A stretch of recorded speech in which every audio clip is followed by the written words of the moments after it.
Hello everyone, my name is Misha. In the poker community I'm known as Blackstack94. In this video I will tell you about the advantages of hand-to-note.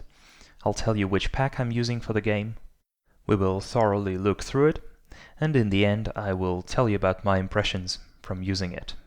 The video has turned out quite lengthy, and for your convenience we will provide time codes in the video description. I believe, as many of you, for a long time I have stayed with Hold'em Manager 2. However, at some point it didn't deal correctly with the results on PokerStars anymore. I decided to switch to hand-to-note, as I saw several advantages in doing so. The first one is an opportunity to use more advanced statistics and combine stats along several streets. The second is tab usage, both in HUDs and in pop-ups. I believe it's quite convenient for structuring the stats. The third opportunity is a possibility for more fine-grained exploits thanks to diagrams and matrices. In comparison to, let's say, Hold'em Manager 2, when it was quite easy to create HUDs and pop-ups and it didn't take that much time, in hand-to-note it is not that easy. I've tried to get the hang of it, but I realized that if I am to do everything myself, it would take me at least 100 hours. And I decided it's easier to ask professionals and save a lot of time, energy, and nerves.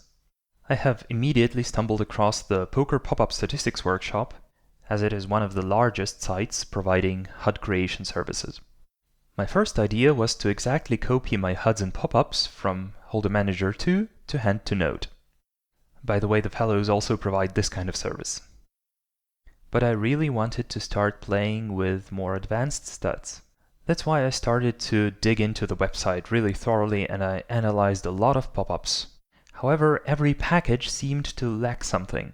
Somewhere there were not enough stats, somewhere there was not enough structure, or I didn't like the design. And just one pack left me completely satisfied. The main advantage that I see is the completeness of statistics.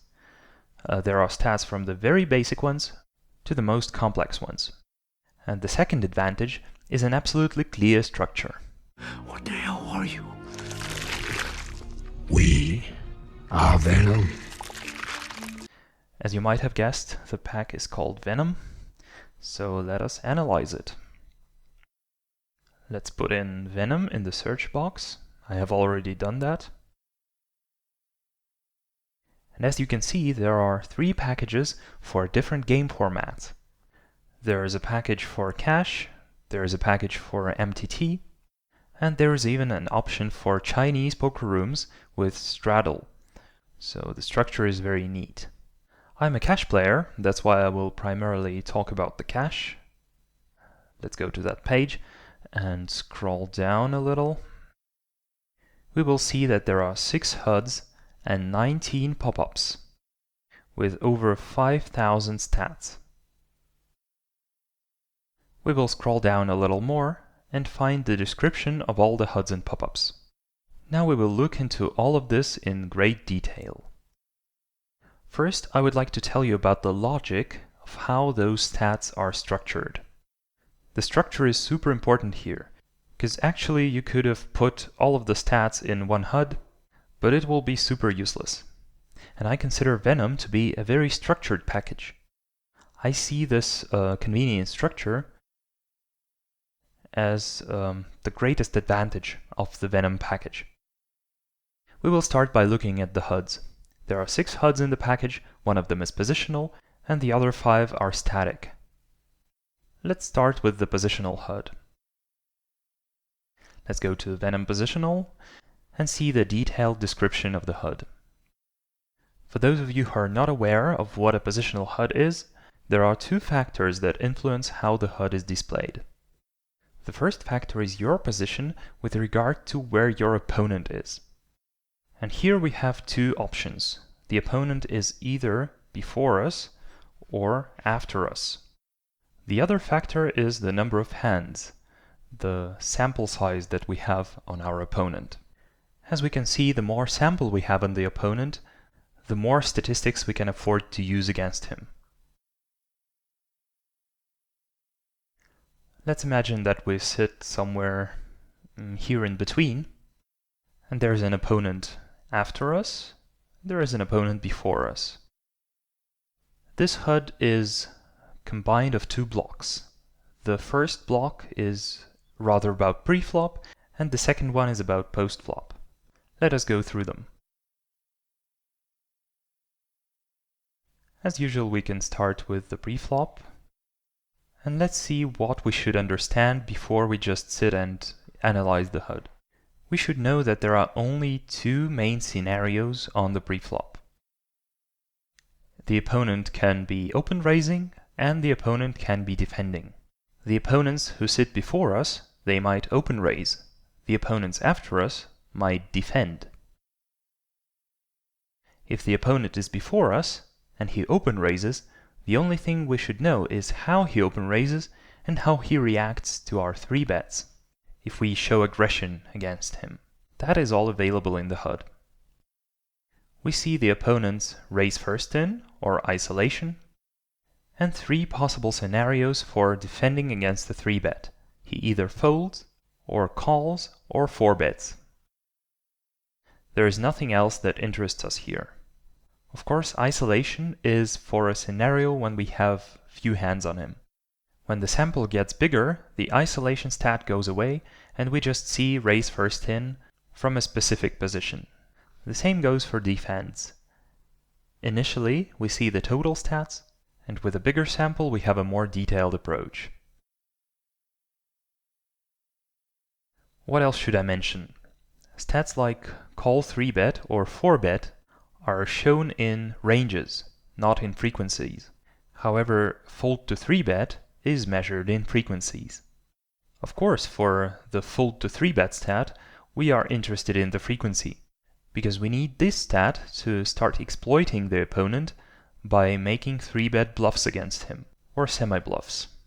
But when the opponent calls, and we are already on the post-flop, it is important to know his range. For example, the 2.8 here in the example above, which is pretty tight. However, with his 13 by 11, it's not surprising. So there is no such thing here as frequencies of calls. For example, let's have a player on the button who opens 50% and he calls to 3-bet 50%. We will not have to calculate everything, so take 50% of open raise, multiply by 50% of call 3-bet, results in 25%. We will immediately see the 25% value. The same goes for 4 bets. Thankfully, 4-bet range is a stat that is already popular as it is. So we will not see any useless information here, just what we need. Let's move on. The second tab is marked with the greater than sign. Here we see general statistics about the opponent just to be able to evaluate his game at a high level. What do we see here?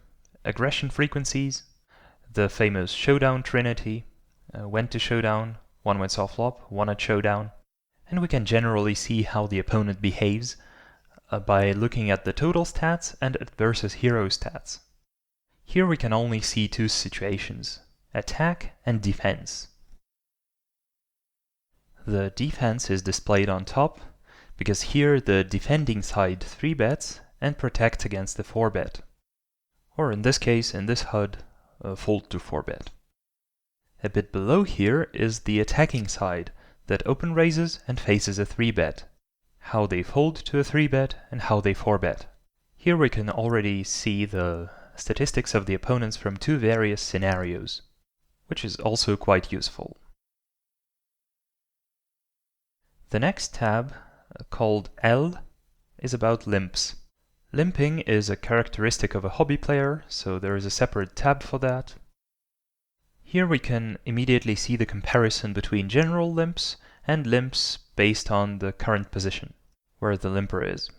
What is also important, we can see how the opponent reacts to isolation raises. We see how he calls, folds, or 3-bets, because there can be various limpers, and we are able to see all of the stats immediately in one place. It's also interesting that we can not only see how the opponent plays pre-flop, let's say there is a limp and how he reacts, but we can also see his actions on the post-flop after that, how often he donks, how often he folds to our bets on the flop, on the turn, on the river. So this tab contains all of the information we need to know when playing against the limper. The last tab that is marked with the letter I is about isolations. Again, there is no extra unnecessary information. We only need to know how the opponent isolates and how he reacts to re-isolates. In addition, there are stats based on his position. There can also be situations when there are other opponents sitting after the person who isolates, and they also can react somehow to his actions. The lower part of this block is exactly about them, how they react to isolations. Do they cold call? Do they 3-bet? If they 3-bet, how likely are they to fold to our 4-bet? And that's it. That's all we need to know about isolations on the preflop. Now let's move on to the next block. In this block there is only one stat, but it's super important. That is fold to steal. This stat is shown based on the number of hands we have on our opponent. If we have less than 100 hands, we will just see the stat in the form of blinds versus stealing positions. As soon as we have more hands, we start seeing more specific stats, so a specific blind position versus a specific stealing position. Let's move on to the block when the opponent sits after hero. So here we don't care anymore about how the opponent open raises, about how he defends to 3-bets. Now the opponent sits after us and we attack and the opponent defends. It is important to see how the opponent defends. He can either cold call or 3-bet. As we can see, both of these stats are available. If the opponent 3-bets us, the only aggressive response from our side can be a 4-bet on the preflop.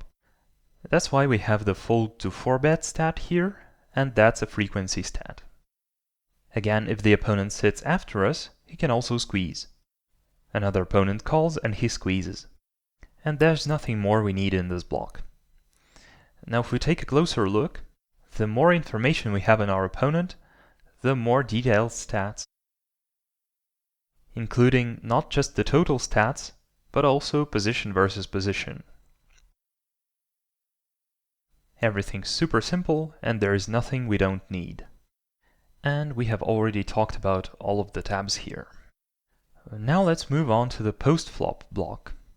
Before we talk about it, I think it is necessary to understand the logic of the post-flop.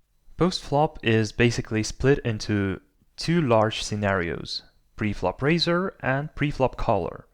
The pre-flop raiser c-bets and the pre-flop caller defends against the c-bet. The pre-flop raiser might skip a c-bet and the pre-flop caller might attack against a skipped c-bet. So there are two large scenarios or two branches of possible scenarios. So when the opponent sits before hero, this block shows the c-bet strategy. So mainly how the opponent bets. We can see that the more hands we have on the opponent, the more detailed our statistics is. When we have fewer hands, we won't show specific c-bets. We will just show the bets on various streets. As soon as we have more hands, we will be able to see the c-bets stats. So only for scenarios when our opponent was a pre-flop raiser. As we gain more hands, this stat will be split by position. If our opponent bets, what can happen? So he can get raised. Here we can also see how he reacts to raises and how he plays bet fold. While we have few hands, this is a total stat. As I just said several moments ago, the raiser can either c-bet or check and defend against a possible aggression. So the lower line shows his folds to bets. It is a bit easier to see when there are a lot of hands. Again, the opponent can be either in position or out of position to us. When we say before hero, it does not mean that he sits before us and we have position on him. it can be the other way around. The opponent may sit before us and be in position to us. For example, when the opponent is in position to us, let's look at the third block. The opponent acts before us, but is in position to us. For example, he open raised from the button, and we cold call on the big blind. He acts before us, but ends up in position to us. The situation when the opponent is out of position to us is the fourth block. For example, the opponent open raises from the early position, and we cold call on the cutoff.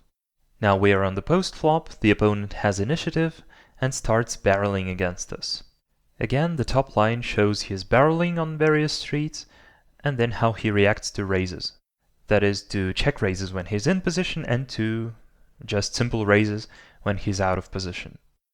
What is important to understand here? The logic of how these blocks are constructed is very, very simple. When the opponent is the preflop raiser and is out of position to us, we can attack him 3 times.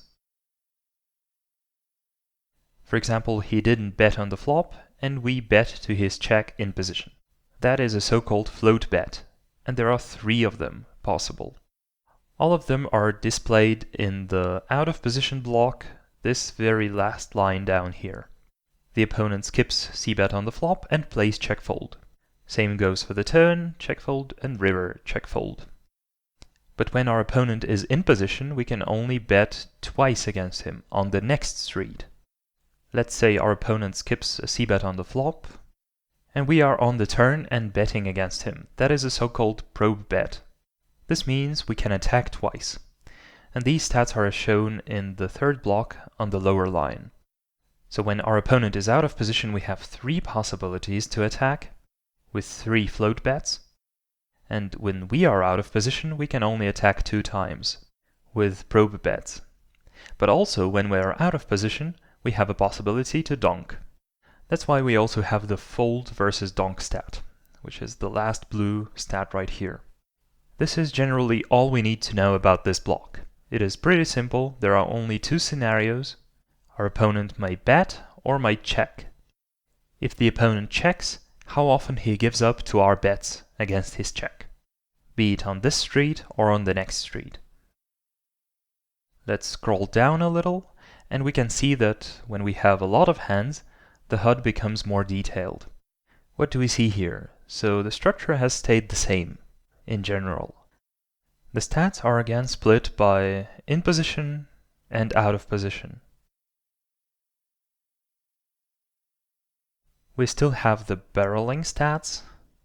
When the opponent is in position, we can attack him twice, that is, on the turn, after he checks the flop, and on the river, after he checks turn. So these are the 2 stats that we have here. That is, checked the flop and folded the turn, or c-bet the flop and then checked on the turn and folded on the river. But here, when we have a lot of hands, we have a very important stat additionally here, that is fold to a second barrel. So let's say he skips the c-bet on the flop and we make a probe bet on the turn, but he doesn't fold. Alright, then we can also bet on the river. For example, let's look at this block of stats. We see that his fold to probe bet is 73%. So the opponent bets 64%, which means 36% he would check on the flop. And if he checks on the flop, in 73% of cases he will fold. What do? We bet on the turn after he checks in position. But if he did not fold the turn, it is very unlikely that he will fold on the river, because this value is about 3 times lower. So probably against this opponent, it's best to only make 1 barrel as a bluff and 2 barrels for value. That's what I told you about when I talked about why I switched to hand to note. It's the possibility to use the complex combined stats, and this is one example of them. When we have a lot of hands, we can afford not only to look at how our opponent reacts to check raises, but we immediately have the same stat for the turn. The same fold to donk as we already had it, and we also have folds to c-bets in 3-bet pots. Again, if the opponent sits before us, and he open raised, It is quite obvious that he open raised, because if he folded, he wouldn't have been here in this spot. And we 3-bet him. Now if he didn't 4-bet and we ended up on the post flop, and we look at these stats, it means he has called. Now it is important for us to understand how he will fold to a c-bet in a 3-bet pot. Again, if we didn't c-bet, what can our opponent do? Our opponent can bet into us. And this stat is also available right here. If we talk about the out of position stats, the logic is pretty much the same. We also have the barreling, we also have c-bet fold, flop and turn, but here not against a check raise, but against a simple raise. As we already talked about, if our opponent is out of position and doesn't c-bet, we can attack him 3 times. On the flop, on the turn, and on the river.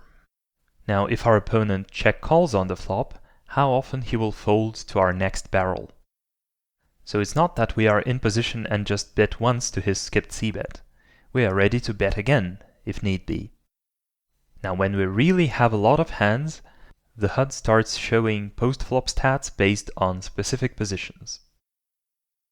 As I said in the beginning, the most important thing is to understand the logic of how these stats and these HUDs are built.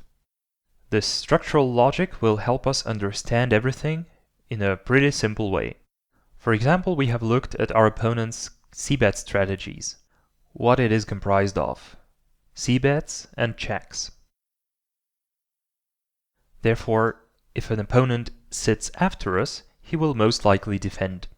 And by that logic, if there is a c-bet on one side, there is defense on the other side. If there is a skipped c-bet on one side, there is an attack against the skipped c-bet on the other side. And this is exactly the logic used in this HUD. Where we had c-bets, we now have folds against c-bets. Well, bets in this case while we have few hands. But with a larger sample we have c-bets. Total c-bets and then c-bets in a specific situation. In position or out of position against hero. Where we had c-bet fold, that is how our opponent reacts to a raise against his c-bet, and here we have a frequency of raising a c-bet. Where we had folds to bet versus skipped c-bet, here we have bets. Float bets, probe bets. So the logic is absolutely simple and understandable. In position, again, we can attack the opponent 3 times, on the flop, on the turn, and on the river, and out of position only twice. On the turn after the flop, and on the river after the turn. And we can also donk. Everything's very, very simple. In my opinion, it's a perfect structure. I like it a lot. And here also we have a post-flop block after hero. The same story where we had barreling, now we have folds. When our opponent is a pre-flop caller. Folds to c-bet raises turn into c-bet raises.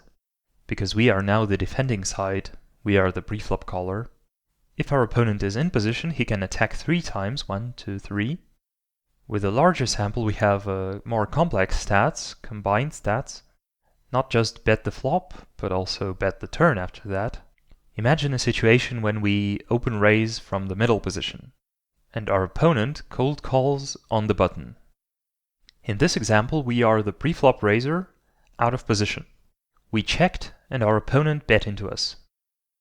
And here's the stat, bet against skipped c-bet on the flop. And we decide whether we should call this bet or not. But it is very important to understand whether our opponent will keep pressuring us, because if he will, we might be inclined to fold more often. Or otherwise, if we see that he attacks around 90% to a check, and his turn bet is roughly 15%. Then it's likely he won't bet anymore, and we can withstand one bet and call it to very often see 2 cards. So these are combined stats that show us how our opponent reacts on the next streets. So here we also see the c-bet flop. If our opponent acts after us, as we already said, he will either defend by calling or by 3-betting. If he defends with a cold call, that's obvious, we are the pre-flop raisers. Here we are attacking him. And if he 3-bet, then he's a preflop raiser and he attacks us. That is c-bet flop in a 3-bet pot. And if he checks, we look at how he folds. This block here follows the same logic, absolutely. Folds. When the opponent is out of position, he can attack us twice, on the turn and on the river. We have opened from the button, the opponent has called in the big blind, and he checks to a preflop raiser. That is okay, that is normal. We check back, and he can only attack us on the next street. That's the turn, and that's the river. If he attacks the turn, he can continue his aggression on the river as well. This is also described in this combined stat. C-bet flop 3-bet pots, so everything is just the same. The more hands we have on our opponent, the more detailed will be the stats, and the more information about positional behavior we will receive. Another big block, only 2 stats, is about how our opponent reacts to squeezes. It is implemented in only 2 main stats: fold to squeeze as a raiser and fold to squeeze as a caller. Again, initially they are shown as total stats and then switched to positional. As for the pop-ups, we will talk about them a little bit later. We will leave the most interesting for later. Okay, I guess we have analyzed this HUD completely and seen how it's built.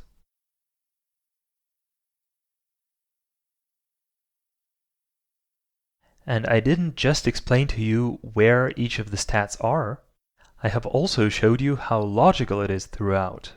Again, let's imagine that we sit in between these 2 opponents right here. If there is an opponent before us, he can open and then defend to our 3-bet. Here are these stats. If an opponent sits after us, we are the ones who are doing an open raise. We cannot fold, right? Well, we can theoretically, but then why should we look at his defense? Instead, we open raise and we look at how our opponent defends. Here we have cold calls and 3-bets, and also squeezes. And if our opponent 3-bets, we can 4-bet. The open raiser cannot 3-bet and cannot cold call. He can only face a raise and make a 4-bet. Everything is very logical. We can also see that the orange stats are the attacker's stats. The green stats are for the defender. In this case we mean the post flop. And that's it, everything's super simple. If this HUD was allowed at PokerStars, I would use it. Initially it looked very complicated to me, but when I analyzed its structure and I really understood how it's built, I can definitely say it's a good HUD. Because which stats do I use?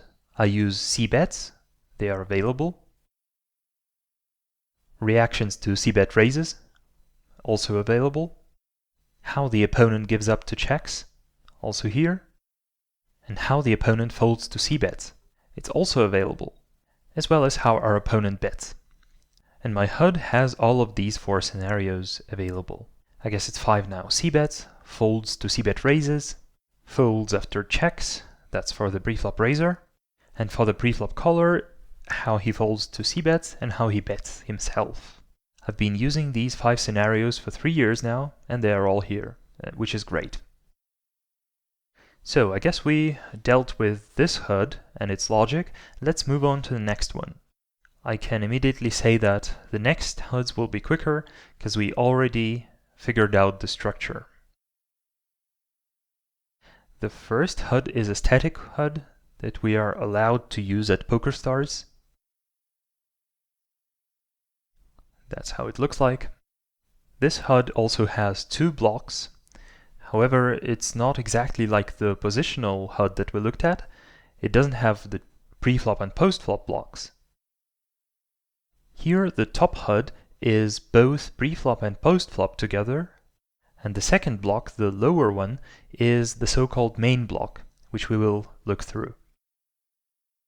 In this lower block we will see the overall stats. Okay, let's move on to the details. What do we see here? So the top block also has several tabs, and we can switch between those tabs. We can see that we will not pile everything into one place. We have a lot of stats, but thanks to tabs, Each of the stats has its own shelf, so to say. The first tab is preflop total. It is marked by an asterisk. Let's look at how these stats are grouped together. So not only where everything is, but how it relates together. Well, first comes the VPIP and PFR. They always come together. And here I also have my beloved split by scenarios. The first scenario is for an open raiser. So the opponent has open raised and we attack him, how he folds to 3 bets and how he 4 bets. And the second scenario is rather for the defender. It's about 3 bet and cold call, which is calling the open raise. And then when an opponent 3 bets, how he folds to a 4 bet.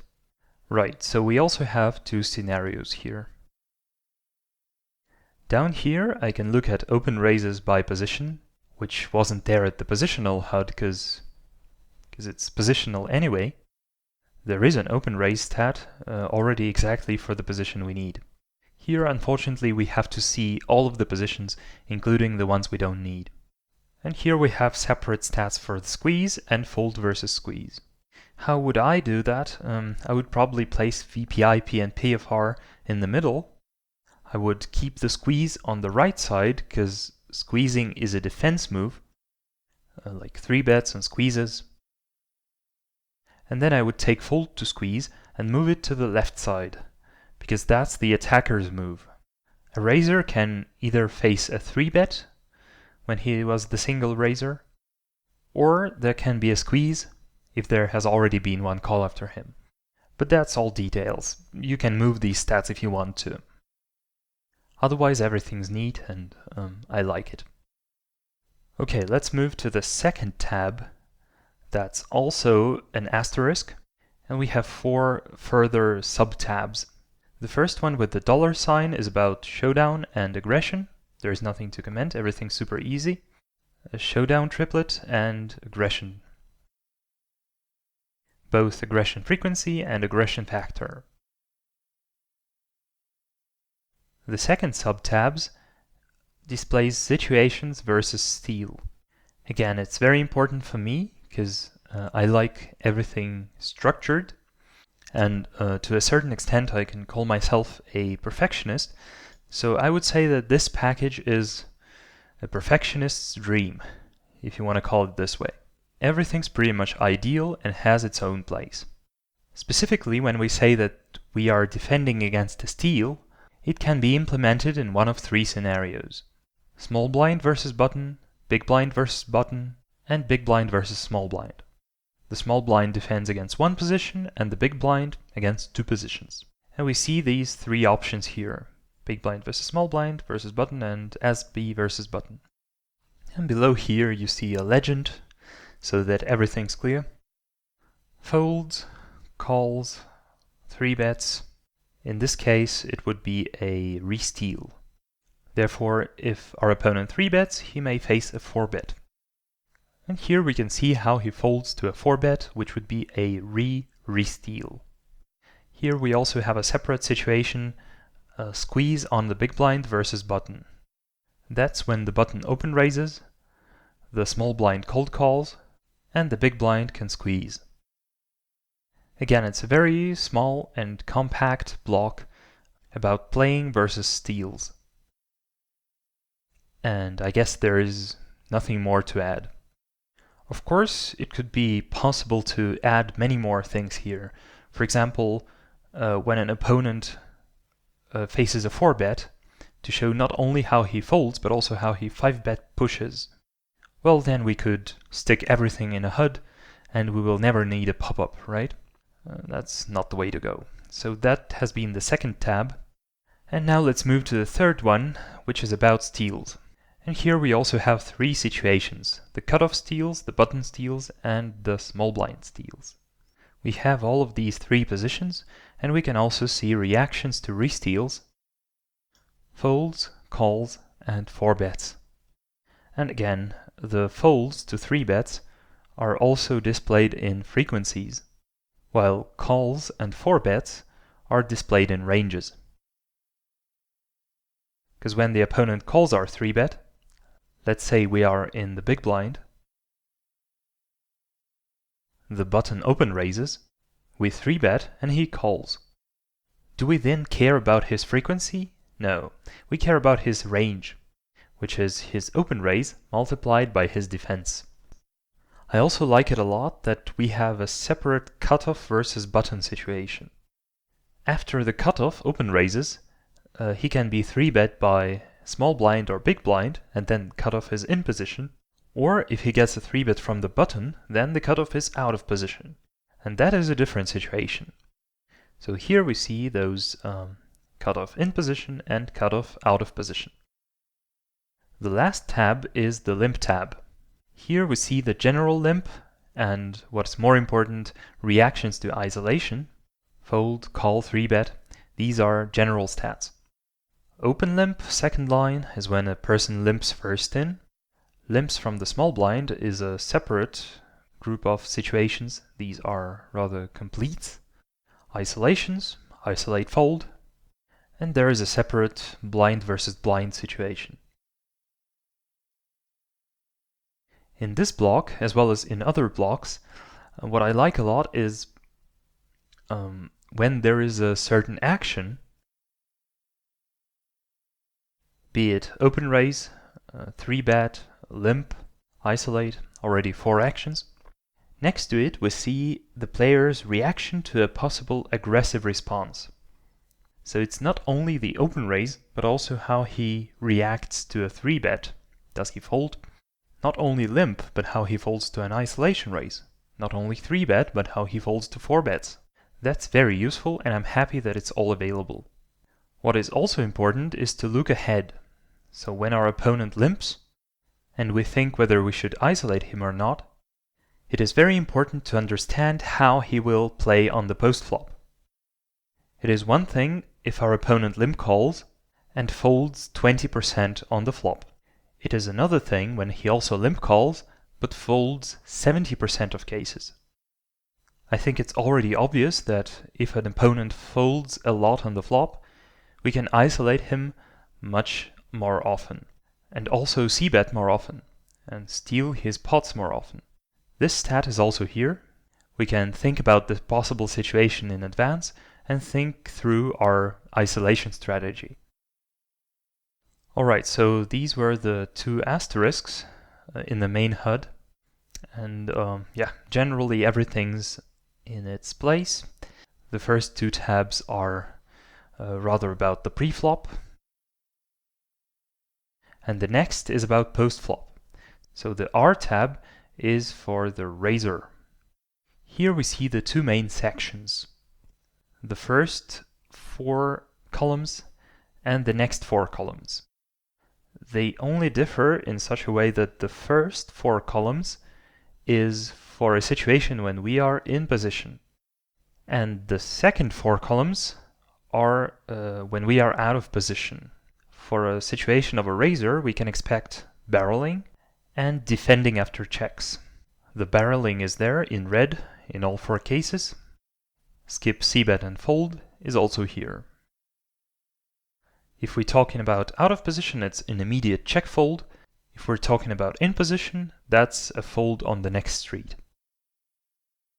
Here we also have such stats as check plus bet, which is then a delayed c-bet. In position and out of position. Out of position we attack against our opponent's 1 check, and when we are in position this means that the opponent has checked twice to us. And here we have folds to raises. c-bet flop fold, here as well c-bet flop fold.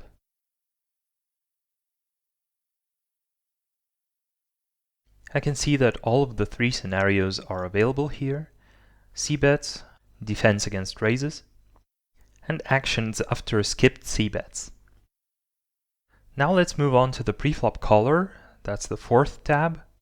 We see the folds to c-bets here, following the same logic, in position and out of position, and also more details inside, so early position to cutoff, then button, and OOP as well, early position to cutoff, and small blind. What I like here is that playing in broad ranges is displayed separately. Here we also have folds to c-bets, bet versus skipped c-bet if it's in position, and another bet on the next street. Those are combined stats. And there is the raise versus c-bet, where here we made a c-bet and defended. Here on the bottom we are actually defending, and we make our opponent defend. Out of position we might bet the turn after a skipped c-bet on the flop. We are also raising, but we can also donk. So that's a combined stat, in a sense that we also care about the next street. Here we also have a donk. And I guess the last tab, it is marked 3, so these are 3-bet pots. And we also have two scenarios, call 3-bet and actually 3-bet. Also split by position, and the structure is quite nice and convenient. Fold to c-bet, flop and turn. We can also have fold to c-bet river. But first of all, do not forget that that's a 3-bet pot, and we will often see an all-in on the turn. And quite often we don't make it to the river. Besides, the situation is so rare that it probably doesn't make sense to keep it in the HUD, especially if we want to save some room for other things. We could create another million tabs, but I believe that it's correct to not have the fold to river c-bet in 3-bet pots. Fold on 2 streets, bet into missed c-bet, that's a necessary one. And raise c-bet is also necessary. Cannot say more here. And again, everything's split by position, which is convenient. And following this logic, if we now look at the 3-betters HUD, everything should be exactly the opposite. If we have 2 folds here, flop and turn, we should have 2 bets. Instead, flop and turn. If we bet into missed c-bet on the flop here we miss a c-bet and fold. If we raise the c-bet, here we fold to a raise. And again, everything's pretty clear by position. And there is another main pop-up. That is a separate block that is included here. What do we see here? That's more or less the same. C-bets on flop, turn and river. Folds to c-bet, flop, turn and river. Skipped c-bet and fold out of position. Then in position. Regardless of where our opponent is, these two stats show us how to act if our opponent checks, and therefore how he gives up to raises if we raise his c-bet on the flop. This is also a familiar situation, that the main post-flop is split into 2 sections. The first one is aggressor and the second one is caller. It's like an option for an overview.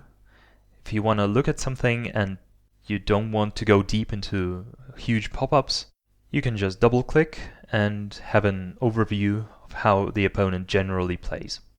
And again, we have a separate block, vsSteal. Like I said, there can only be 3 situations here. Some players display the whole HUD for hero. I don't do it.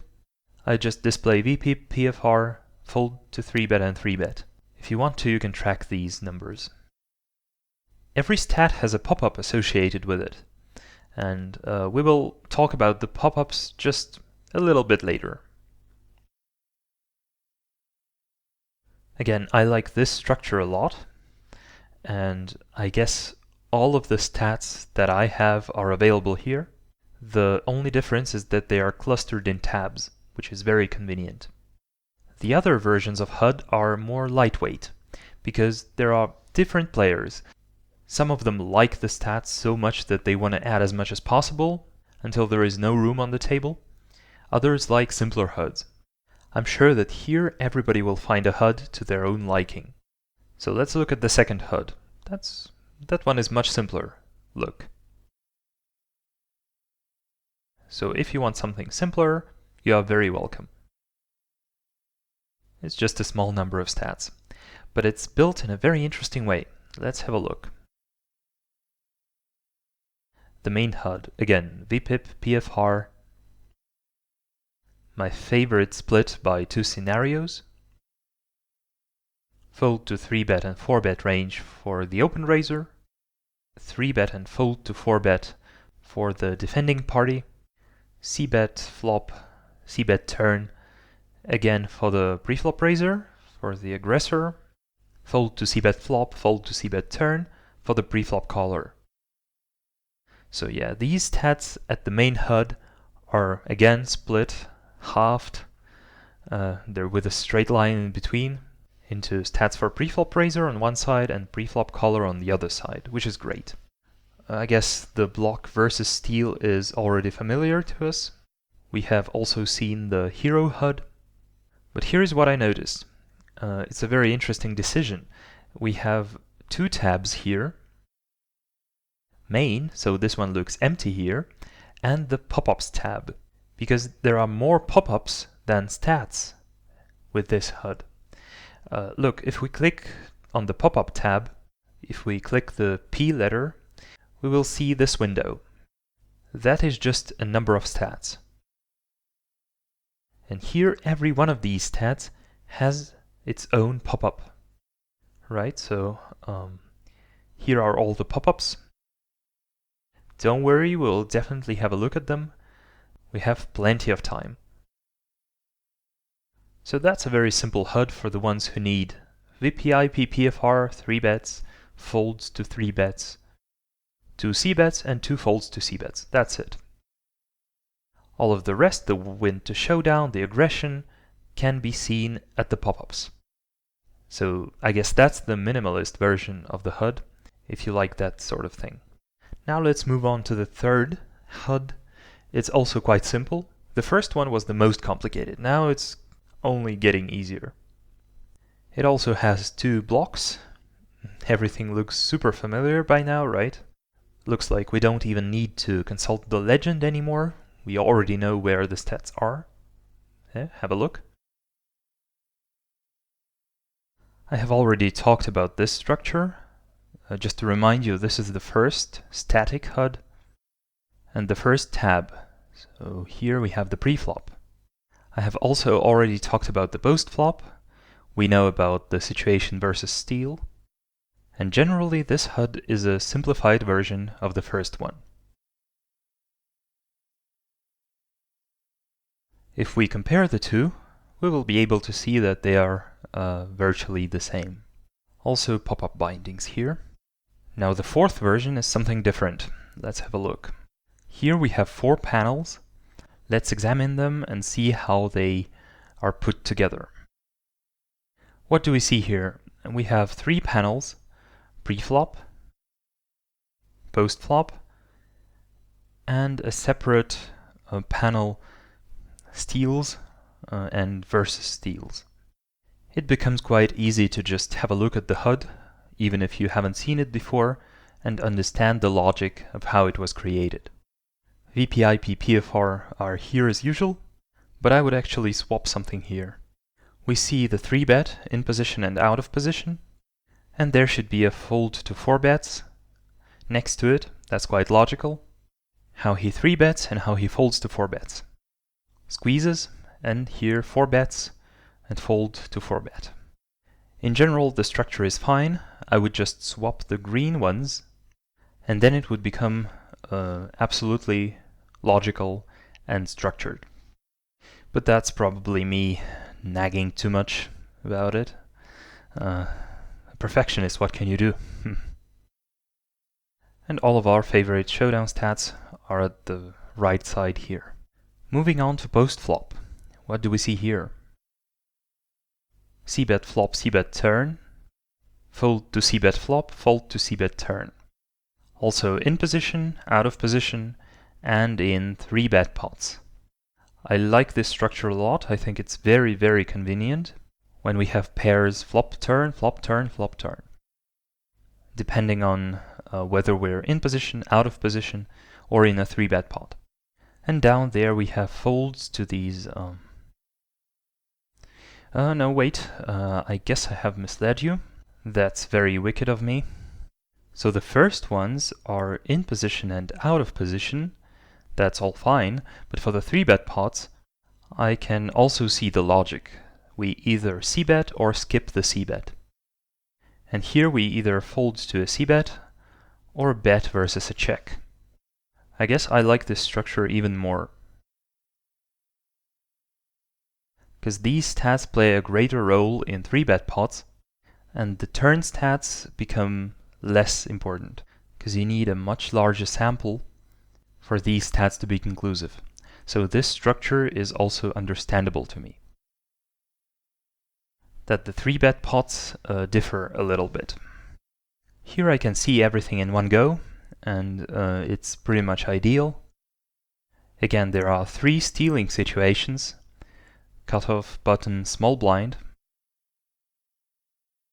fold to re-steal, and in this case it's only cutoff, so there is no situation when the cutoff steals and then the button goes ahead and shows aggression. And there are 3 situations for defending against the steal. The small blind can only defend in one scenario, the button can defend in 2 scenarios. That's quite clear. Now the hero HUD we have also seen already, and what's left are the pop-ups, bound to specific stats. I find this HUD to be quite pretty, and this is the only HUD that is specifically marked for 6 max. Although of course you can use all of the stats for 6 max, it doesn't mean that the others are not allowed on 6 max tables. And we are now left with the final HUD, number 6. This one will be a little larger and might even compete with the first one, but to be honest, I don't think we will see anything new here. Let us look at it again. Again, we have 2 HUDs, 2 panels, or 2 blocks, that's how it looks. But this structure looks somewhat more complicated, so let's have a closer look at it. We can see that the first block has tabs, and the second one also has tabs. So let's look at both, and we will start from the beginning. The first tab looks familiar to me. I think it's familiar to you as well already. We have looked at it today, as well as the second one, the third one, limps, aggressions. We've seen it all today. Unless you fast-forwarded the video at some point, you have learned about such tabs. There is also a separate situation for when the big blind squeezes the button and small blind cold calls. We have also looked at the post flop here already, and these situations we have also looked at, so okay, I got it. Now I know how it was constructed. Let's go back a little bit and look at the static HUD number 1. When I have told you that for the first HUD, yeah, there are the sub-tabs under the second asterisk. In the last HUD that we just opened up, HUD number 6, all these tabs are just displayed separately. It is exactly the same HUD with the same panels.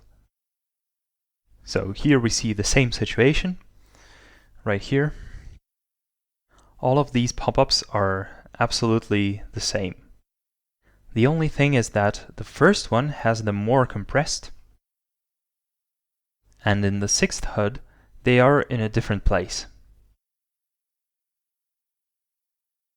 So again, what we can see is that here on the top we have the pre-flop, and on the bottom we have the post-flop. Again, razor, caller, and 3-bet pots. Here on the top again, re-steals, steals, limps, showdowns. So all of the same situations are also included in this HUD, so that's the matter of taste. So now we have looked at all of the HUDs, And to summarize, I could say that the most detailed ones are number 1 and number 6. I like them both very much. Which one would I personally pick? I guess the first one. It is probably better to have subtabs than have tabs on like both sides here and there. Like it's better to have shelves in a wardrobe than hang them all over the place. If you like simpler HUDs, you are also free to choose them.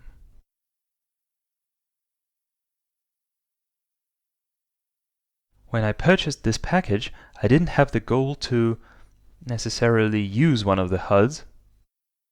I had my own HUD that I have used throughout my entire career, and I have really gotten used to it in 3 to 4 years. The structure of my HUD is also very, very similar. These HUDs are built in a very similar way to mine. Why did I choose this package? Why did I go for it? Again, I would repeat, I like it very much how the HUD is structured, the logic of it. There are separate scenarios for everything, they don't get mixed up, everything is quite simple and very well understandable. If there is a c-bet, we need to have the fold to bet versus skipped c-bet. And we immediately see what happens if our opponent bets, what if he doesn't bet, how does he give up to raises. Everything's very neatly organized. I have purchased this package for the pop-ups, and the pop-ups are really one of the best I have ever seen. There are many of them, and we won't be going through every one of them and look at which stats are in which pop-up. We will have just a general overview. The main thing that I want to show you is how it's built under the hood, which logic was used to create them.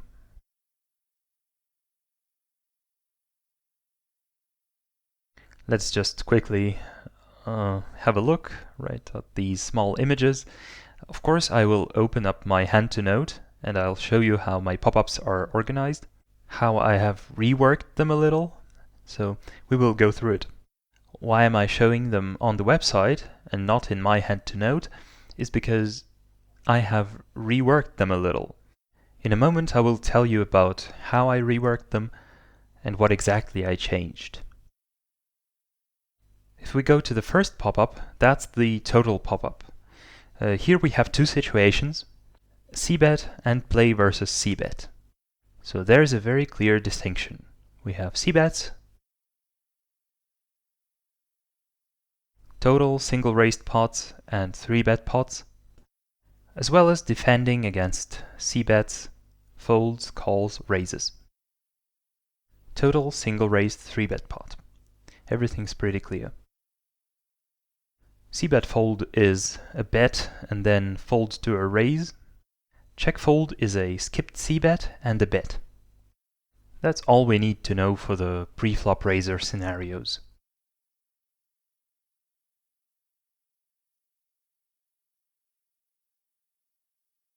There is a separate block for the situation of caller plus raiser. Here we also have caller plus raiser. Here we can evaluate how our opponent gives up generally to any bet. Here we're considering specifically c-bets by the preflop raiser, but here we have any kind of bet. That can also include c-bets, but those can also be bets in multi-pots or in limped pots. So here we have specifically bets for the situation caller plus raiser. We only need this pop-up to evaluate which barreling trends our opponent has and how he reacts to barreling. And that's it. Let's move on.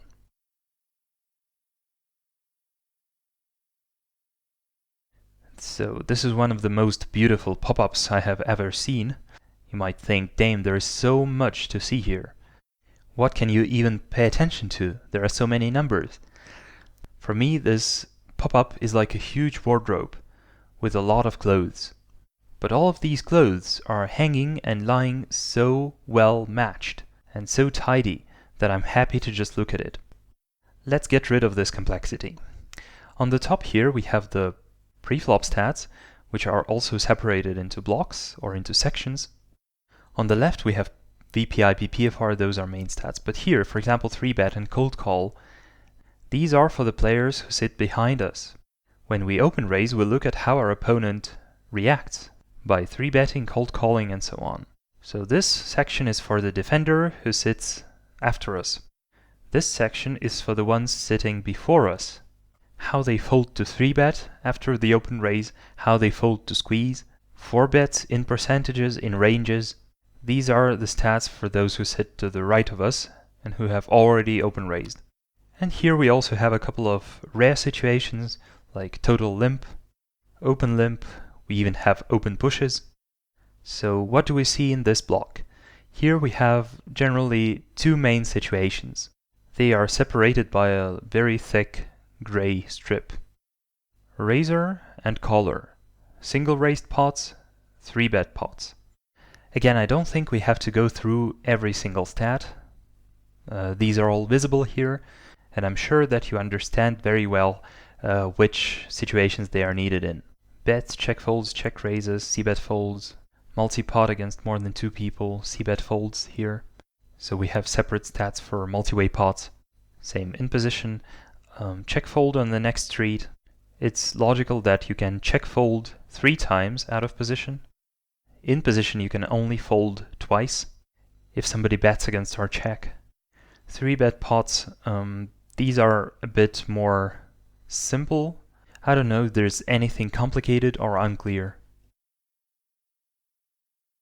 For the caller, we also see folds, raises. Out of position, these will be the check raises in this case. Check calls. Here we also have bet versus skipped c-bet, 2 situations. In position stats versus a c-bet, again we face the c-bet 3 times at max. We can do 3 raises in position or 3 calls, or attack it 3 times. Another interesting point is that here we have showdown winnings after a specific action. In this case it's a raise. How often does the opponent win the showdown after a check raise? Here he check raises out of position, and how often does he win the showdown after that? Only in 51% of cases. Same story about 3-bet pots. Folds, raises, attacks against the check. 2 values out of position, 3 values in position. When I look at a pop-up, I always pay attention to whether a set of stats is complete.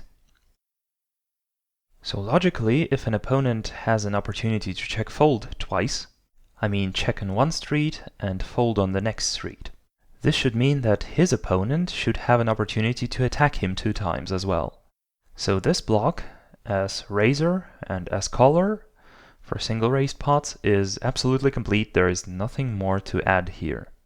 Well, you might say, what if there is a check raise plus bet? And I say, just wait a moment. Next we have total bets. That we have already seen in the first pop-up. So here we have bets on various streets, including in position and out of position, versus a bet, also including in position and out of position. So in principle we have already seen this part, and we are familiar with it. There are separate stats for limp pots, bet, bet, bet, and there is also a limped pot versus action. That's when our opponents start betting into us in limped pots. Here we have folds against barrels and raises. When I analyzed various pop-ups, I was aware that we are using it very rarely. Raising the second barrel in a limped pot, who ever uses it like once in 10,000 hands? But here's what I want to say. If you know where to find this stat, just let it be, just so that you have it. In case you ever need it, you will just pull this drawer, even if once a year, but once you really need it, you know where to find it. So I would say that this pop-up, or all of these pop-ups really, are for people who like to have all the stats available. So this is for someone who wants to have a collection, a full collection of stats. Moving on to donks. There is a separate block of stats about donking. And again, here we have heads-up donks, multi-way donks, one at showdown after donks, donk fold, donk raise.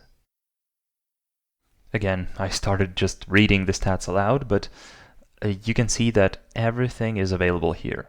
How they donk, how they fold to a raise, and how they raise themselves. I mean donk 3-bet.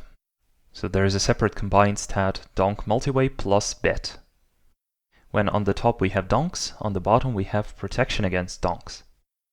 Folds, raises, everything's fine. There's a separate section for isolations in 3-bet pots.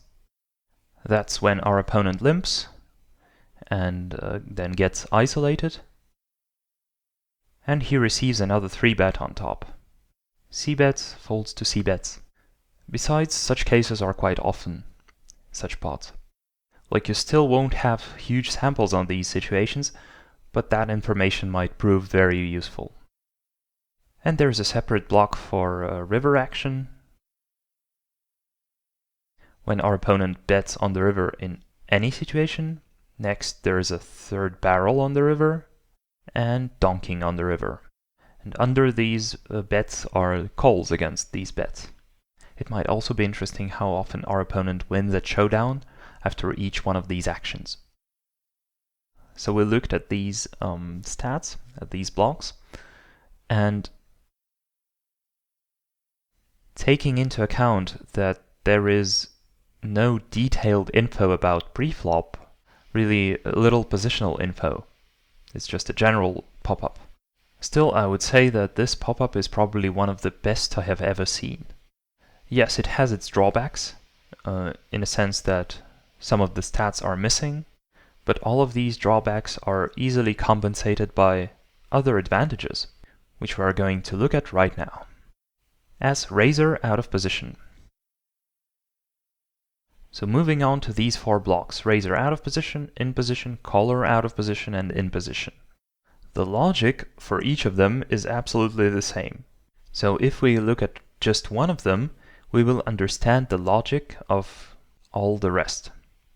I like this logic a lot, so this is probably one of my favorite sets of pop-ups. Again, you might pause the video and think whether there is any logic, whether you can spot any, because it seems very hectic. There is a lot of stats. So right now I will move on to explaining the logic. Here we have 4 blocks. 1, 2, 3, 4. The first block is quite familiar to us. We are the raiser, and we remember the logic for raising. We can either c-bet or skip a c-bet. Speaking of c-bets, we have everything in the first block. How our opponent bets, how he gives up to raises. If a raiser is out of position, we can raise him when we are in position. How often he will fold after each one of his c-bets. We also have a lot of interesting complex stats. For example, how often our opponent gives up to a c-bet raise on the flop, plus a turn bet if we do bet into him, plus a river bet if we do bet into him. Here we immediately see that he doesn't really like to give up to raises when he's out of position. Now what if we raise him on the turn plus bet on the river? How often would he fold against this move, 54? There is even a stat of how often he not only c-bets but also 3-bets if we raise him. So he bets, we raise, and he re-raises. He makes a bet 3-bet. Plus there is another bet that follows. Why do we only have one street after the flop and no river? Well, because when you 3-bet the flop, you will inevitably shove on the turn. In most cases you cannot wait until the river. So this block of stats contains everything that we need regarding the c-bets. If we look at the second block, it's quite large. Here we have everything related to skipping c-bets. For example, this first block I'm using quite a lot, and we remember that if our raiser is out of position, we can attack him 3 times. And we have all of these 3 situations described here. We even see how often he will fold if we decide to keep on attacking. Here's the flop, and we continue on the turn, and we continue on the river. For the turn, and we continue on the river. So that's very interesting. If our opponent skips a c-bet and plays a check, he then can continue in three various ways. Check fold, check call, and check raise. So if our opponent check folds, this means the hand is over, and if he check calls, that's how he gives up subsequently. If he check raises, that's how he's going to bet after that. In general, if we have statistics on our opponent, and we can pick up the best exploitive strategy, then we are all good. Below here, we have generally various lines and various moves. For example here, check-check, which means we just skipped betting on one of the streets. After our opponent checks, and we also check, we go to the turn, our opponent is out of position, and he has two options, to either make a delayed c-bet or to check. If he bets, then here he bets, and then he bets on the river again, let's say. That line would be check, bet, bet. We not only see how he bets, but also how he bet folds. And if he doesn't fold, how he folds on the next street. Here, for example, he bets on the turn, makes a delayed c-bet, and we raise him, how often he folds, and if he calls our raise, how often he folds on the next street. And if he makes a second barrel, bet, bet, here we see how he then gives up if he checks afterwards. So we have the situation bet, then we have the situation bet plus bet, and we have bet plus check. So he bets once on the turn, and what would he do next? Check fold, check call, or even check raise. A lot of scenarios are possible. So it's important to understand the logic. When I was analyzing these pop-ups, I tried to understand the logic as soon as possible. If there were no bets, you can either check or bet. Two options. If there were previous bets, there are three options: fold, call, raise. So altogether it makes up 5 situations. And again, if our opponent plays check-check on the flop and moves to the turn, he can bet or he can check. If he checks and we bet into him, he has 3 options: check fold, check call, check raise. Here we have them: check fold 55%, check call 41%, and check raise 4.8. Check fold, check call, check raise. If he check calls, how will he play on the river? Can he check fold then? No problem, 58%. If he check raises, will he bet on the next street? Yes, he will, most likely 75%. And if he doesn't bet after all, that's his check fold. So this means we have all of the possible lines for any post-flop situation. In the real game, there is no scenario that would not be described here on this pop-up. So we see the first line is when both played check and our opponent bets. All of the other stats is about how the hand unfolds later after we both check and he bets. If he checks, this is a continuation of the situation when we bet into him. Check fold, check call, check raise, and that's it. Next scenario, check call, check check, and what happens next? Let's imagine we are in our opponent's shoes. We check as a raiser, he bets into us, and we check call. Then we check again, and our opponent checks. And here's our turn. What do? We can bet, so play check call, check bet, or we can check call, check, and check again. So that if we decide to check again on the turn, what happens on the river? Check fold, check call, check raise. And if we bet, here's our bet, and also how we defend against the raise, 2 stats. Altogether, 2 scenarios. Our opponent checks or our opponent bets. That's for when he checks, and that's for when he bets. The same is happening down here. Bet, check, check. So we c-bet once out of position, then we check. The preflop caller checks after us, and we move to the river. What do we do next? Here's what happens if we check again for the second time, and here's what happens if we bet. That's a so-called stop and go, bet, check, bet. Bet and protection to raise. The last line is check, check, check, check. Again, it doesn't matter what happened on the flop, if there was a bet, if there was a check call. We always have these scenarios. We always have a choice to either check or bet. Here's what happens when we check, check fold, check call, check raise. And here's what happens if we bet. It's also intuitively clear what the stats are about because they are color-coded. You don't even have to look at the labels. Folds are green. Bets are orange. Calls or check calls are blue. Raises are red. So if our opponent folds, he is out of the game, right? But if he doesn't fold and he continues and he stays in the game, then for every line where he doesn't leave the hand, we also see the one at showdown. That's the yellow stat under every value.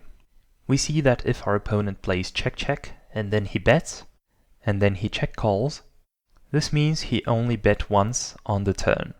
In this case, he will only win at showdown 41%, which suggests that he does a light bluff catch or a light call down. Whereas if he plays check check and check raise plus a bet, this line overall doesn't look very standard. When as preflop raiser you check twice, but according to statistics our opponent wins a lot in these cases. Well, I guess here we are not looking at a specific opponent, but at an alias of the total pool of opponents, let's say the pool of opponents. What do I want to say overall about this block, about skipping the c-bet? We have all of the possible lines here, and they are very conveniently structured. When you first looked at this pop-up, you probably thought, what is it? Like, what can I make out of it?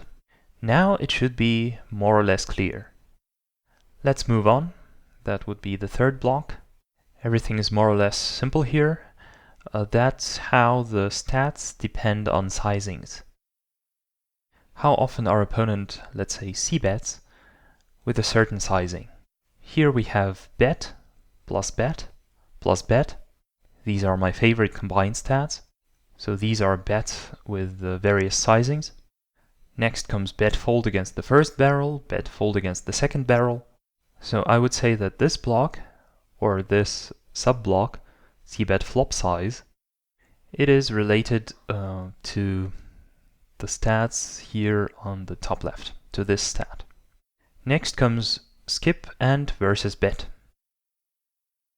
How our opponent gives up to certain sizings. On the flop, on the turn, and on the river. Plus we also have barreling on the second street. Plus fold here and plus fold here. So this column relates to this. This column relates to this turn stat. Here we see that his folds mostly correlate with bet sizing. The bigger the sizing, the more often he folds. There is just one exception here, around 60 to 100%. So we have all of these stats right here, including the sizings. Next we have the third sub-block, which is related to specific lines. For example, check check bet. What is it? That's a delayed c-bet. Here we have already seen it, it's 42%. If we add all of these stats, they should sum up to 42%. So how much does he usually bet? Most often he bets half the pot. How often does he continue betting? Where do we see it? Where do we see how often he continues to bet? That's this stat, right? This plus bet stat. How often he bets after a certain sizing. So this block is also all about sizings for the line check check bet. Specific sizings, various frequencies, that is all related to this stat. Followed by plus bet and also bet folds. I think it's quite simple and visual. Check check and versus bet, That's about this line, when our opponent checks twice. How often he will fold the turn to a specific sizing, plus will fold the river. Yes, and generally how often he folds on the river, this situation here is separate. Again, fold on the turn, plus bet river, and just a separate set for just folding against the river bet. If you don't want to look through all of the pop-ups to find this, oops, I'm sorry. Yeah, so if you don't want to search for these stats every time, many pop-ups have them duplicated so that they are always available. The fourth block relates to preflop stats. And we should say that preflop and postflop are very much interconnected. So when looking at how often our opponent c-bets or protects against the c-bet, it's very important to know his frequencies, the frequencies on the preflop. And again, we have various tabs to be able to click through that all. Now I'm showing you the screenshot, so I am not able to click them, but I will also show it to you in my hand to note. Same goes for the lines. All of these stats absolutely in the same structure, but this is a total tab, and we also have tabs for specific positions with the very same stats. Again, if it's out of position, we cannot have the button here. Button is never out of position. Next pop-up is razor in position. Again, here everything is just the same. Up top here we have the c-bet block. On the bottom we have the checks. So why is it smaller? Well, if our opponent raises in position, then he checks behind, which means that we are already on the turn.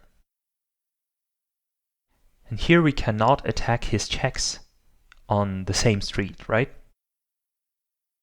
If we had a separate block for attacking the checks here in the skipped c-bet block, in the second pop-up, in the IP pop-up, we don't have it, so we are just left with these moves. We have the same structure with the same lines, all of that is available. So if we want to look at how our opponent gives up after not making a c-bet, which is quite a popular situation, let's say check, check, and fold. Here we already, let's say, dictate the conditions to our opponent after he checks behind. We decide whether to bet or to check, because we are the first to act. On the previous pop-up, our opponent was the one who decided whether to bet or to check. Betting or checking, betting or checking. In this situation, we decide on where to look at. So we played check, check, and now it's our turn on the turn. We decide whether to bet or not. If we decide to bet, to make a probe bet, out of position, that's where we end up. Fold, call, raise. If our opponent calls, here's what happens next. How often he will fold to a second barrel, and if we check, how often he bet himself. Or how often he plays check, check, call, and another bet. And if he raises the turn, how does he make another bet? So we are looking at this line if we bet, after we bet. That means our opponent moves to this line when we bet. And if we check, our opponent can either check or bet. That's where it is. He bets, and then bets again. So these two stats. So these are folds to aggressive actions. To check raises, we check and check raise. How often does he fold on the river? If he bets twice and faces aggression, what will the line be? Check, check, then we check call, and check raise, which is not that rare. So that's it, the two lines. If our opponent bets and checks behind, that's it. We are done on the turn. We just have the river left. And again, two lines, we decide whether to bet or to check. If we bet, here we are, fold, call, raise. If we check, here is his bet. And then bet fold and bet call as protection against the raise. Check, check, check, check, and we move to the river. What do? We bet. fold, call, raise from the opponent. We check for the third time, and there is bet, bet fold, bet call. And there are no more lines available on the post flop. We have looked at them all. Sizings, just the same story. Versus a skipped c-bet, there can only be two situations, on the turn and on the river. And if he stays on the turn, we can bet again on the river. Now this check and bet is about his delayed c-bets. If he is in position and we check twice, then here are all of his stats. Bet plus another bet. Also folds here. And the same showdown stats. One went all flop, one at showdown, one to showdown. As well as a pre-flop block, but we will look at that separately. So this pop-up is just like the previous one. We have all of the similar lines and everything you might want to see in this situation. Let's move on. Caller out of position. Same logic as for the raiser situation. The raiser has two scenarios. Either there was a c-bet or the c-bet was skipped. The caller also has two situations. He protects against the c-bet or plays after a check. The top block actually describes defending against the c-bet. Here we have folds. If we're out of position, they will be check folds. So we have check folds, we have check raises, plus bet, Raise fold is when we check raised, faced a 3-bet, and folded. So these situations initially were for a raiser. How often a raiser 3-bets? So there should be opposite stats for the caller, and they are here in this pop-up. There are also some separate lines when he raised, then checked. And on the river, if we check, we play check fold, or if we bet, how do we bet? Here again, we are out of position, and we played check check. Now it is our turn. In this case, I'm talking about me as hero. Hero being on the position for which we're looking at right now, caller out of position. There are two possibilities, bet and check. Here he bets, here he checks. And there are also varieties of these, bet plus bet, check fold, check call, check raise, plus additional lines if he bets after that again, or if he doesn't, how often he check folds. Here we have check call once, here we have check call and then check fold. Alright, I guess we won't make this video too long, so I don't really want to go through all of these. It's going to be a lengthy video anyway, but I want you to understand this. You have all of the branches here for any type of scenario. You have sizings for all of the possible, well, almost all of the possible actions. At least all the most important ones. Folds to c-bets, check raises to various sizings. We check raise against 33% pot much more often than against 75 to 80% pot. We even see that against smaller sizings we check raise 7, against overbets 4.8. Those are some weird frequencies, but okay. So we have check folds, check raises, plus bets, showdown. If we don't fold the flop, how we fold on the turn, on the river. Separate sizings here for the turn, for the river. So that's flop, turn, river. And, well, plus turn and plus river is only available for the flop. That's quite enough. We have bet versus skipped c-bet on the turn, on the river. Bet plus bet, bet fold. Well, there is everything available here. Check check and a fold versus a specific sizing for a delayed c-bet. So these stats are related to this one, check check and bet. These stats relate to this one, check check and check again. fold or plus fold or check raise. And again, the preflop stats on the right side. Moving to caller in position. It's just the same. That is the block against C bets. Folds, raises, plus bet, raise folds, raise, check, and river if our opponent bets himself. We can just fold. And if our opponent checks, so let's say we raised, our opponent played bet call, and then check check, and he checks again. What can we do on the river? We can bet into him. Here it's up to our opponent. If he bets, that's how we're folding. If he checks, that's how we're betting. We don't need more detailed stats because I'm very unsure that we will ever have a large enough sample. This is a situation once every 250,000 hands.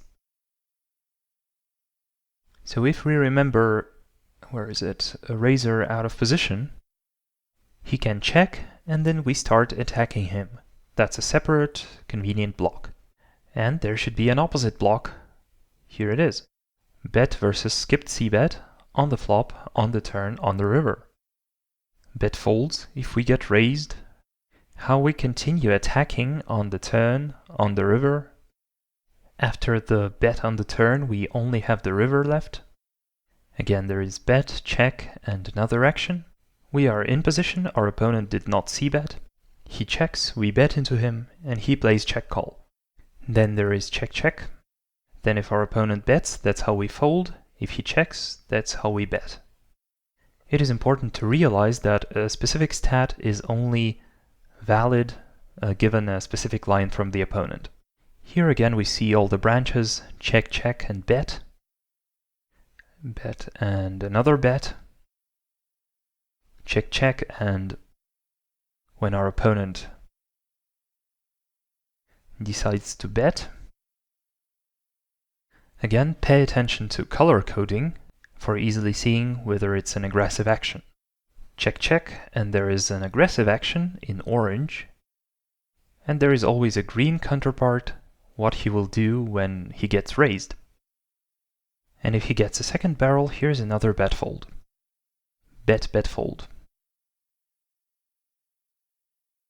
If someone bets into him, here are his folds, calls, raises. Alright, again, let's not repeat ourselves. The logic is pretty much the same. Just one time you have to look through it and understand it, and then this whole chaos suddenly turns into order. And you start seeing how all of the stats are beautifully laid out. Look, here is a separate block right here on the top. And this one is not split by sizings. Well, there are some sizings down there, but on the top we have specifically position versus position. Button versus cutoff is one category of situations. Button cutoff in position, that is against openings from the MP, from the early position. UTG MP2 is for full ring games. Well, MP can still call on 6 max. The only situation is when UTG open raises and MP calls. We don't even have descriptions of what these stats are, but it's pretty obvious that greens are folds and reds are raises. Folds and raises, 2 columns. There is a separate block split by sizings. Raises plus bets, flop plus turn plus river, separately for the turn, separately for the river. Beautiful! It's the pop-up of your dreams. Everything's available here. Float bets by sizing, these ones here. Bet plus bet, another plus bet, float turn plus bet. The same block for the preflop, and I remember that I promised you to show it. I will do that a bit later. The next pop-up is for multiway pots. Again, it might seem like we're dragging time, the video is already lengthy, but let's have a look. Might seem complicated again, the structure is not familiar, and maybe it looks chaotic, but in fact it's not. Yes, it's about multiway pots. But here on the left side we clearly have everything related to preflop raises, and on the right side everything related to preflop callers. That is, c-bets on various streets. Besides, pay attention, on the flop if we c-bet it's always in a multiway pot. But on the turn there can already be two possibilities. The turn might stay multiway, or turn might be heads up already. If we bet the turn and it's still multiway, again we have two scenarios how we move to the river, in multiway or in heads up.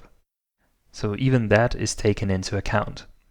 So there's a certain scenario tree. On the turn we might bet in a multiway or in heads up. If we bet in multiway, on the river we can again be either multiway or heads up.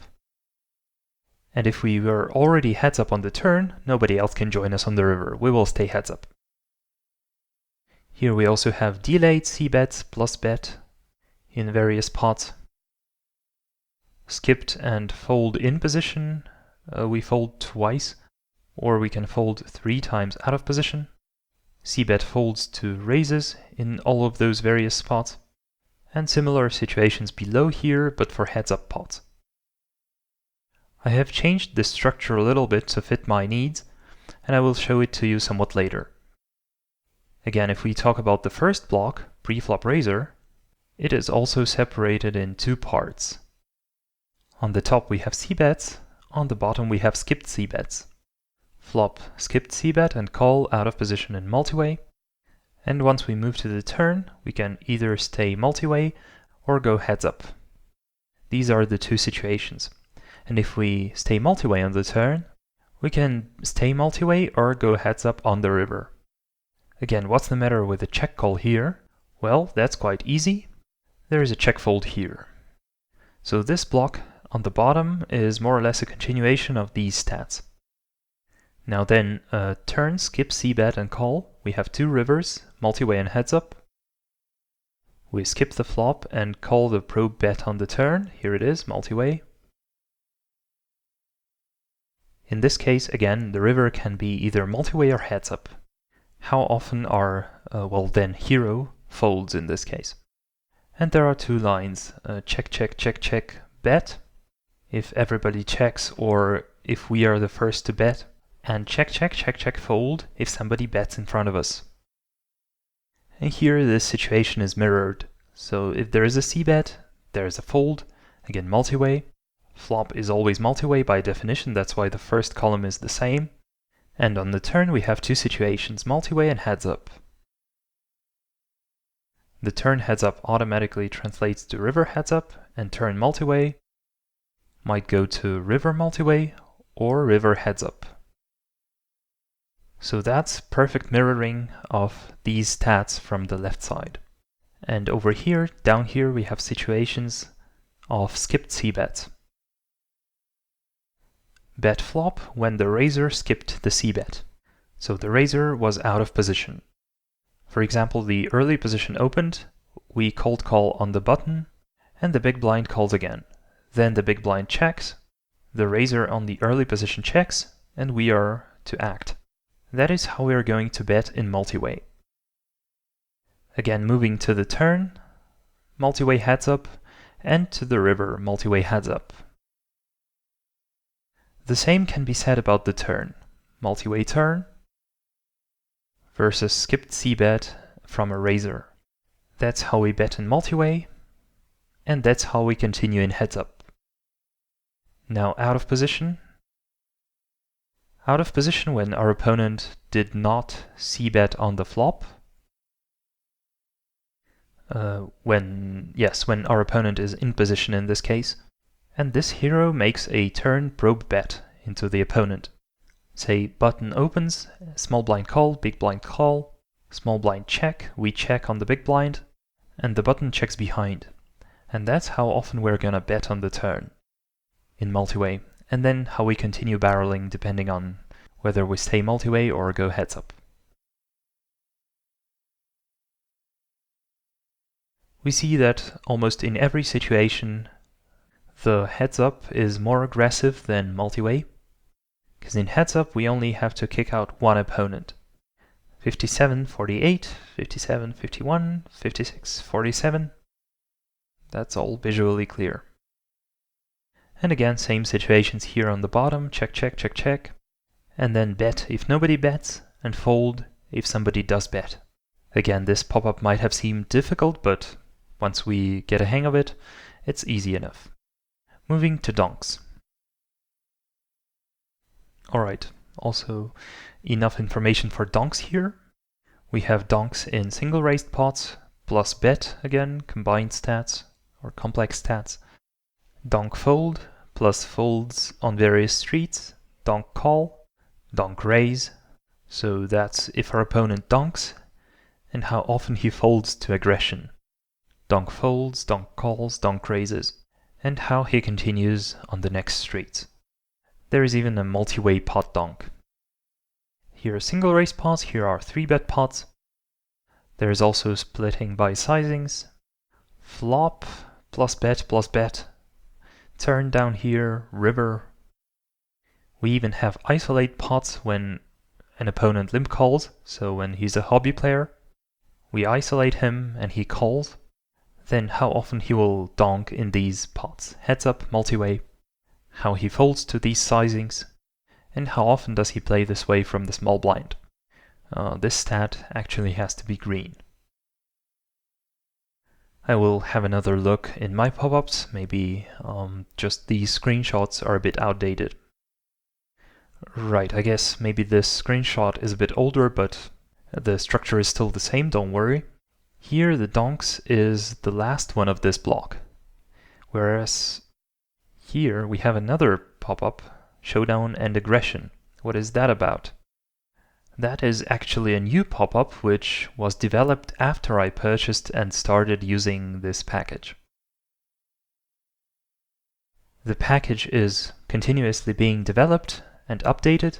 There are new ideas popping up, and their technical support or developers implement those ideas.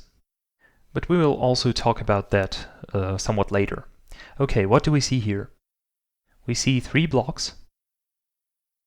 The first one is our favorite showdown trinity, and we have aggression frequencies on various streets. We have total stats, and we have stats in various types of pots. To be honest, here I don't pay attention to various pots, I just look at total stats, and I'm not really used to looking at those split by pot type. But still, just in case, it's good to have them. Single raised pots as raiser, in position, out of position, as caller, in position, out of position. Same for 3-bet pots, so that's all pretty convenient. Let us now look at this large block of stats on the right side. It is split in 2 parts. The left part is about the one who bets. The right part is about the one who defends. And this all happens depending on the bet size. So here on the top we have a general stat, bet non-all-in river. That's when we bet but do not go all in. So these would be 39% of cases. And after that he wins 59% of showdowns.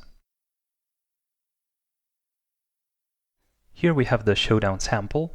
So out of 32k, he won 19,000 hands. Of course, it's rounded to the next 1,000, but you probably won't have that many hands unless you use the mined databases. What can we determine here? We can see how the opponent's bet sizing correlates to the likelihood that he wins the showdown. The same applies to the, well, let's say, pre-flop caller. How they fold to a specific river bet, if this bet is not all in. How they call and how they raise. Again, these are not all-ins, these are not pushes. If we're talking about shoves, these are here. That's a separate line of stats. For example, here we have another positional split, in position and out of position. Here we have the same for the caller, but here the raises are substituted with showdown winnings after this call. In position, out of position. Again, here we even have a split by pot size on the river. Here we can have a look at the number of samples. 0 to 12, I believe it's meant to be 20, maybe that's a mistake here. 0 to 20, 20 to 50, and so on in various stacks and in various sizings. So now let's move on to the preflop. Ooh, this might also look very complicated and difficult to wrap your head around. Okay, let me go through it. So I suggest we go back to the very basics, to the basic preflop concepts. First we start with the situation versus 3-bet. What do we have here versus a 3-bet? Our opponent opens, and how he then defends against the 3-bet. Here we have all of the positions. Here we have open raises. If the open raise is not all in, open shoves are not considered, which I find okay. After the opponent open raises, we can counter it with a 3-bet. So what do we see here? If we counter the opponent's raise with a 3-bet, he has 3 options: fold, call, 4-bet. All of the folds are in green on the top. The calls are below them on the left side, and the 4-bets are on the right side. The top one, with a brighter color, is the frequency, 70 and 13 in this case. On the bottom we have the ranges. And that's it. That's just the preflop matrix. Everybody's used to simple preflop charts, where we only have one value for each cell. For example, R position versus a specific position and folds. UTG versus MP, cutoff, button, small blind, and big blind. And that's how this chart is built. But here it's already somewhat more complex, right?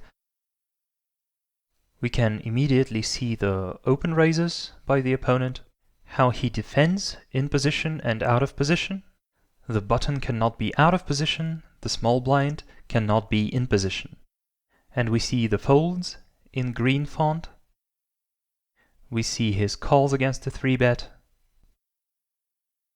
And we see his red 4-bets. That is all very easy to understand. I find it, after all, it's not complicated. The only thing you have to do is to look through it and get used to it and understand the logic of it. On the bottom, we see the post-flop block, and that's the post-flop as 3-bet caller. Again, we can end up on the post-flop in 2 scenarios. Our opponent might have called our 3-bet, and our opponent might have made a 4-bet. And then we call him. But then he will have various roles. Here, specifically, we see how he calls our 3-bet. He calls our 3-bet and plays post-flop. We know these 2 blocks very well, so we know the C-bets and lines against checks. Here are his check-check bets, check-check and check again, and then check-call, check-fold, check-raise, just like for this caller out of position tab. In position versus C-bet, right, also. Defending against C-bets, here is how he attacks checks. Here is the rest of the lines. Check-check bet. If the opponent is in position, here is the check-check, and then we check and he bets. Check-check and we bet. Here is how he's gonna fold, call, and raise. The same lines as we have already seen, and also split by position in the same way. Now let's move on to the next. There you go. 4 bets. So these stats here are structured exactly in the same way. The matrix is a little bit different, but it's different in a way that we don't have the calling stats. And we can immediately see that we got a 4-bet. The opponent open raised, we 3-bet, and he makes a 4-bet. Frequency, range, and fold to 5-bet. So even for this specific opponent, we see that he does not fold to 5 bets at all. There are barely any situations when he folds. And that's not surprising if we look at his range, 1.5, 1.4, 1.6, there's nothing to fold. And we have absolutely the same stats right here. The only thing is that these are figures for the raiser, as if we called a 4-bet. So if he calls our 3-bet, it goes to this tab, versus 3-bet. When we call his 4-bet, that ends up here in the 4-bet tab. Okay, we won't lose time here. I have already talked about all these blocks, they are just the same. Now let's look at the opposite situation. When we open raise and face a 3-bet. When we open raise, our opponent has two options, two possibilities to defend, to cold call and to 3-bet. We have all of that here. We have cold calls and 3-bets. 3-bets are here. What can we do in turn? We can 4-bet. And so here we have the folds. If we 4-bet, he can not only fold, but also 5-bet push. And here we have all of these stats, both as frequencies and as ranges. Well, we mostly don't need the frequencies here, but to have the complete picture, we can have it. And we can see this matrix here, position versus position, and everything is quite conveniently located. If we want to look at the situation small blind versus button, we see here small blind, button, and we 3-bet him 7.5, we cold call 24. Whether we can bluff 4-bet, I don't think so. He has 29% of folds, and if he pushes, that's 2%, so aces, kings, maybe a couple of ace, king, or queens, but that's also not guaranteed, 50-50. And that's it. Right, there is also big blind versus cutoff here. There you go. 5.5% 3-bet, 33% cold call. He still folds a few things to 4-bets, because he has a narrow 3-bet, and here is the 5-bet. 1.4, also not very convincing. And here we have everything also nicely split by positions. Here we have the possibility to split by position. Post-flop, we have talked about it already enough, I'm sure. C-bets and checks. C-bets and checks. And again, everything is split by position. So it's a similar structure, as you can see. So these separate tabs versus 3-bet contain the 3-bet pots as caller. In the 3-bet tab, 3-bet pots as raiser. In the 4-bet tab, 4-bet pots as raiser. Versus 4-bet, 4-bet pots as caller. And on the top we have general situations, so both. In the overall tab there are single raised pots.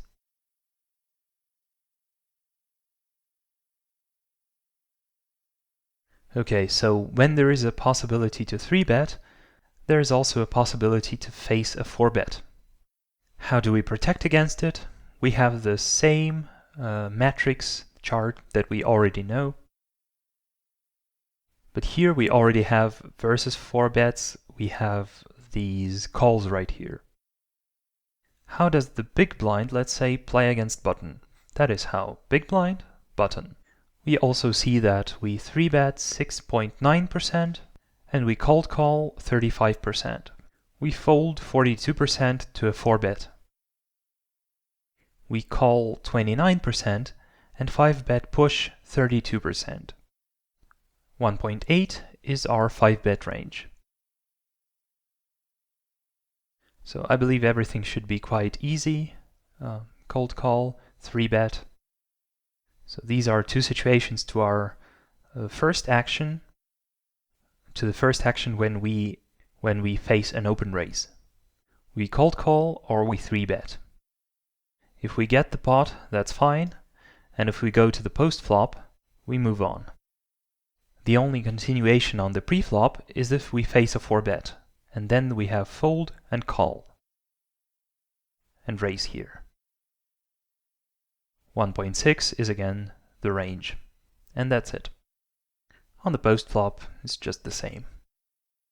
It's just that for a versus 4-bet tab, we have the information for the caller. 4-bet pots as caller, fold, flop, turn, river, out of position, in position, just like for the rest of situations, versus a c-bet, versus a check, and that's it. Squeezes.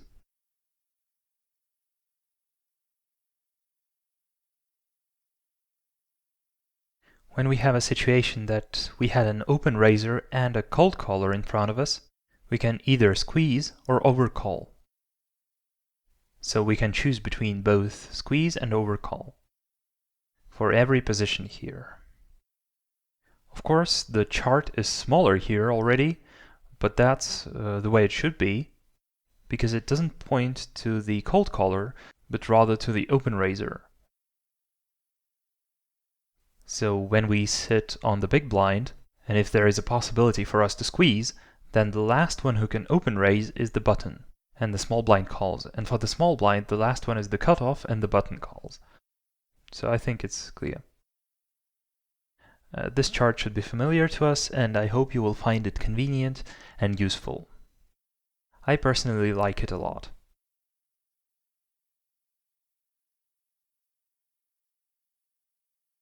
For the post flop, again, if there is a squeeze, we have the squeeze pots as raiser. Here we have the c-bets. Here we have our checks and defense of our checks. In position is the same, the c-bets and the lines with our checks. Let's move on to versus squeeze. These pop-ups are created in the same way as is the defense against the 3-bet. So we open raise, and we fold to a squeeze. Or we call, or we 4-bet. And we have percentages on the top and ranges on the bottom. Everything is quite simple. There is a separate section as caller. Folds, calls, and 4-bets in position, out of position.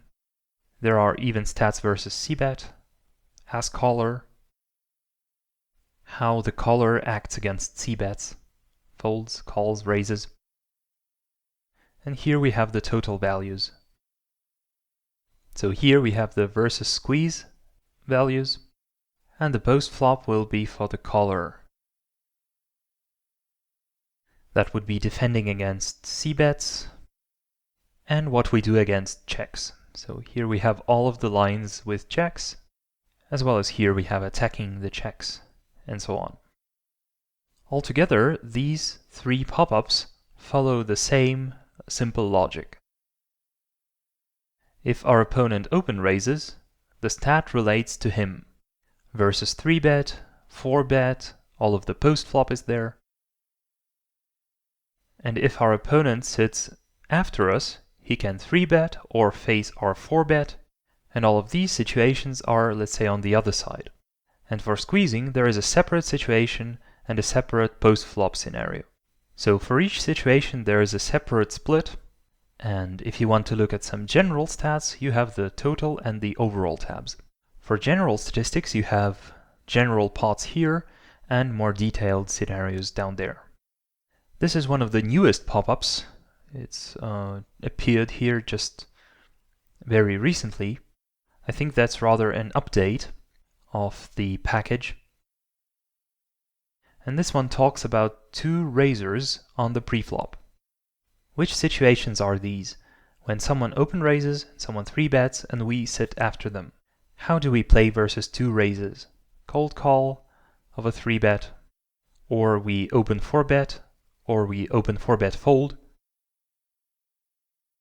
There is a separate position for UTG to button and for the small blind, big blind, whether we're gonna 4-bet or call in position. Down below we have separate split by position.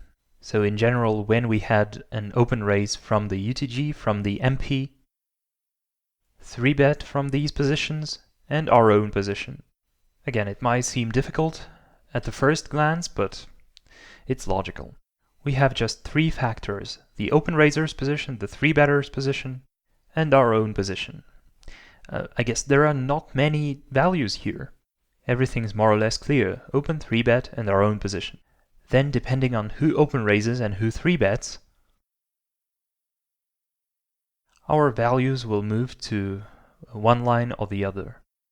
So if we cold call the 3-bet, there was an open raise, there was a 3-bet, and we cold called, then we will usually have no initiative, and we will face c-bets on the flop, and we have these situations here: fold versus c-bet.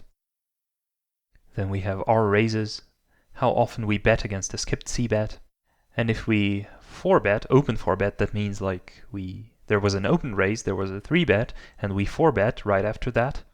This usually means that we will have initiative and we can c-bet. Again, we can c-bet fold, or we can skip a c-bet and fold. If we talk about raises first in, when we are the first in raisers, here, for example, we open raise and we face a 3-bet, and we received another cold call. Again, we open raise, someone 3-bets us, and we receive another call. Here is how often we fold, call, and raise. Another situation is when we open raise, receive a 3-bet, and another 4-bet on top. How often we fold, call, and raise. So here on the left side, we just act after an aggressor, whereas on the right side we have open raised, but then there was more action after us. Usually if we make another re-raise, we go all in, but if we call, that is what our pre-flop stats will look like. Folds to c-bet, raises, bet into skipped c-bet. And the last situation, the third one, not as raiser first in, but as 3-better. So somebody open raises, we 3-bet, and face a 4-bet. And these are the folds, calls, and raises for the situation. Well, if we re-raise and open 4-bet, that means a 5-bit shove. That means no post-flop. But as a 3-better, we can also cold call this open 4-bet, especially that our range is pretty much uncapped. Well, that's actually not a cold call anymore, just a call. Here on the bottom we see our own barreling stats. When we bet into somebody who cold called a 3-bet. On the left side here, we were cold calling, we were the defending side. And here on the right we see how often we bet against a cold call. So these stats are not really related to this one. They are more against a cold call of a 3-bet. Because if we 3-bet, there is not necessarily an open 4-bet after us. Our opponent can simply call us. And in this case, the pre-flop is over, and we are already on the post-flop. And here we see all of these situations. There is a separate tab about limped pots. It might seem hectic again, but if we analyze it, everything becomes clear. There are open limps on various positions, reactions to counter-aggression, limp fold, limp call, limp raise, limping into 2 or more opponents. So we have all of the necessary stats about limps up top here. We have limps on the top, we have isolates below, including isolate folds. And we have various types of pots, so that's the isolate pot versus a c-bet. That is as caller, heads up. For example, that's for a limp call situation, how often our opponents will fold to our c-bet. How often they will raise them or call them or donk. Here we have the situation of small blind versus big blind as an additional scenario. And on the right we have the multiway pots. So here we have general defense against c-bets in isolate pots. Here just in the small blind. And here in multiway. Here is a separate block about no raise pots. That's bet flop, how often we bet the flop, how often we continue betting, how we fold to raises. Here various lines. We have many possible combinations of lines. Bet bet, three barrels, bet bet check fold, all of the possible ones. Well, except the very sophisticated ones like bet, check, raise, call, check, raise, re-raise, but it's unlikely we will need them. So again, we see three parts here. These are no raise pots, which means essentially limped pots. Here we have stats of the one who bets. Here for the one who checks. So on the left, all the bet flops. On the right, all the check flops. And in the middle, the stats for someone who faces a bet. So there are folds. And if they call, how they will fold later. If they call again, whether they will fold. So again, we have everything that we need. Moving on, this is the stealing pop-up. Three positions can steal: cutoff, button, and the small blind. And there is a separate block for every one of them. We see that we can steal, and these are red values.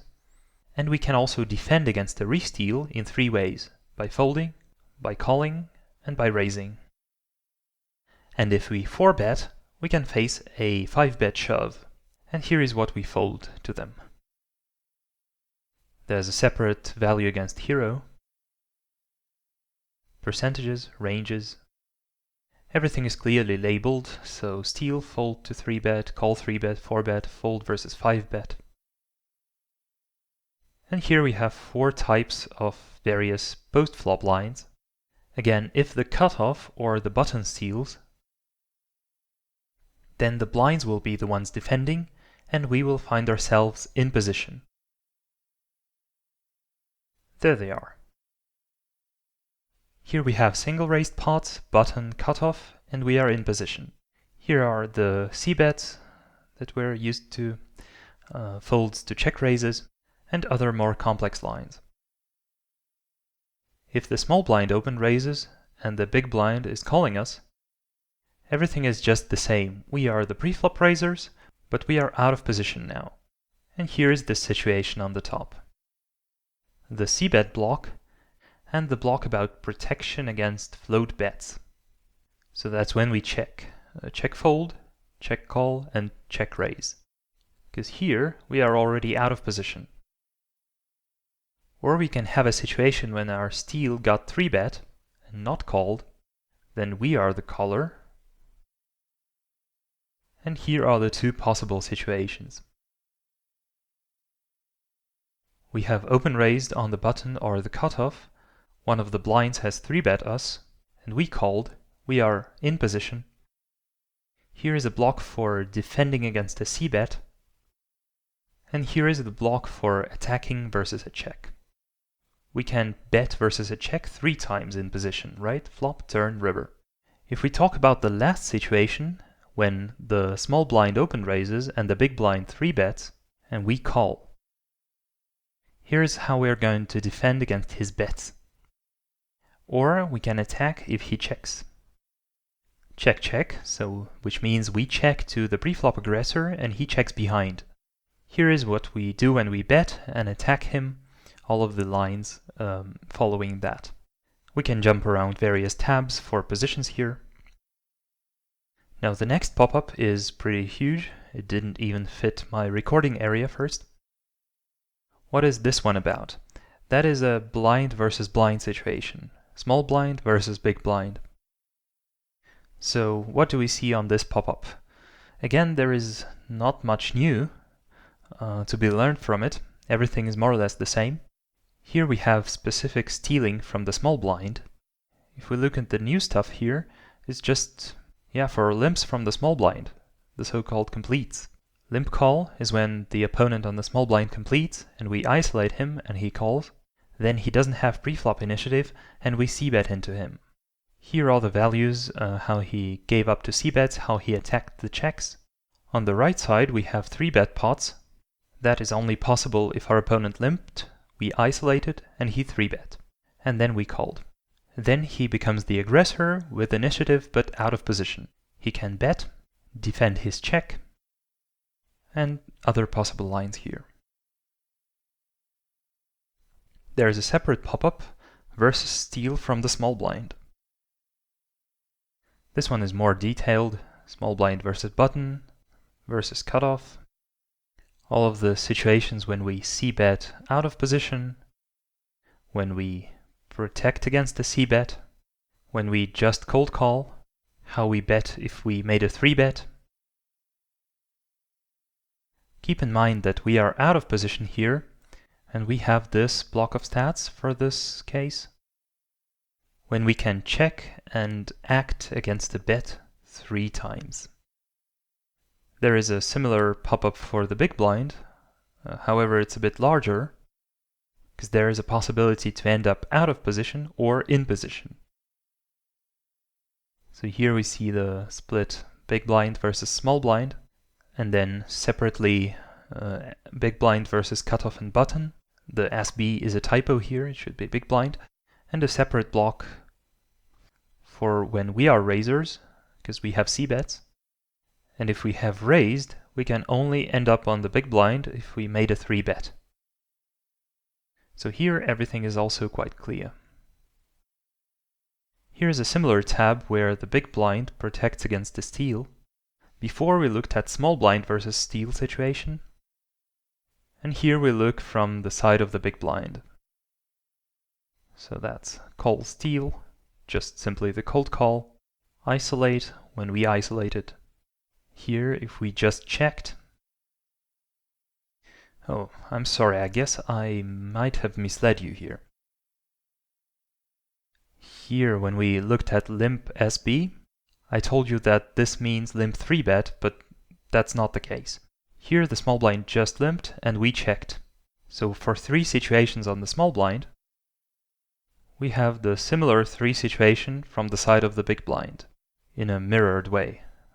Call steal, isolate, and check.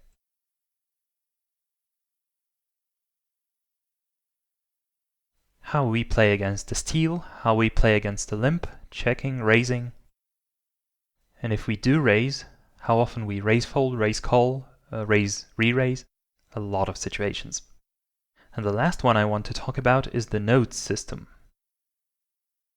I regularly look at this tab to have a look at opponents' frequencies and compare them to hero.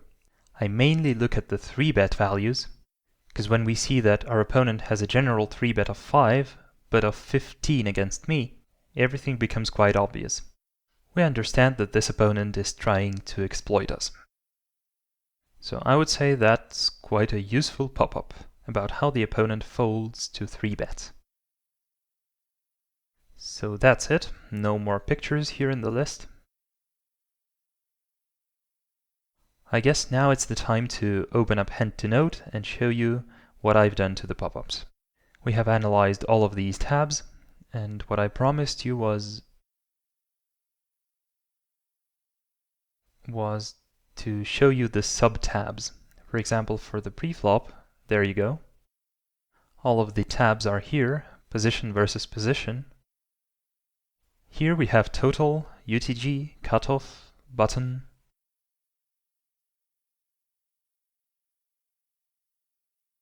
So everything's there where it should be. If we look at versus 3-bet, that's the same kind of chart, the same lines.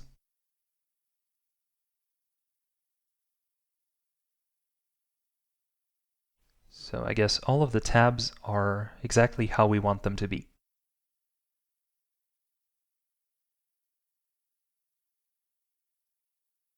So this confirms what I have shown you. All of the tabs are where they should be, just showing you some of the sub-tabs. Now, a question, why have I shown it to you from the website and not by showing my own pop-ups? Well, as you can see, I have adjusted them a little, and I want to say a couple of words about it. I have all of the same lines here, but I've just repainted them to my own liking. All of the bits have the orange filling, all of the folds, calls, raises, so the headers have the color of the stat.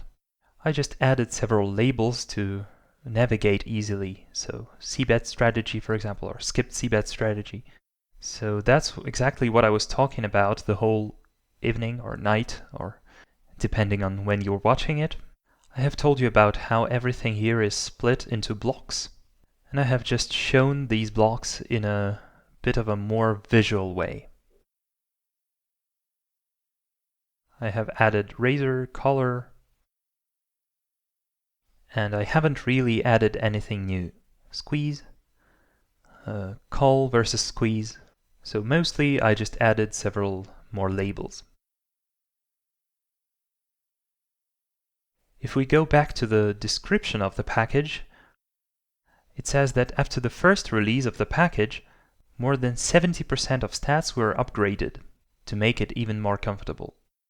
I don't know by how much it was revamped, but I can totally confirm that it's been regularly updated. When I first bought it, there was no tab for showdown and aggression, for example, or for two razors. There was no separate tab for the blinds, so some of the pop-ups were not there yet. And I can say that, indeed, the pop-ups have been added. And just because I have changed this pop-up or modified it to meet my needs, I cannot just smoothly upgrade the package now. If I make an upgrade, all of my customizations will go away. And here I want to say a big thank you to the support service who created a separate config for me so that I could upload my new tabs with pop-ups without the need to remove the old ones. So what happens is I have my own modified pop-ups, and I take the upgraded package and just take the updated pages from it and integrate them into my config. And that is very convenient. I have contacted the support service many times if I couldn't deal with something, if I needed some extra recommendations or support or adjustments. There is a separate Discord channel related to this pop-up where we have various ideas from the players on how to upgrade this package. For example, well, there is a bunch of stats. We have seen many of them. But there is no stat for check raise plus check raise. Some of opponents might make these double traps. There is no stat for that, for example. But the support can create one for you. The package has 5,000 stats, and of course we're not using all of them, especially if we talk about positional stats. Instead, we will look at total stats, distributed across the tabs, as you remember. Why do we need those 5,000 stats then? So to quote the description, you can use Venom not only in-game, but also to analyze your game or your opponent's game. If you have so many stats, you can analyze all of the possible lines away from the table. In Hold'em Manager, you would have to create separate filters for all of that. But here you just open the pop-up and you look at these lines. Bet, check, bet, check, call, bet, and so on. The pop-ups that we have looked at might have seemed overloaded with stats, but again, let me repeat my analogy that a pop-up is like a huge shelf.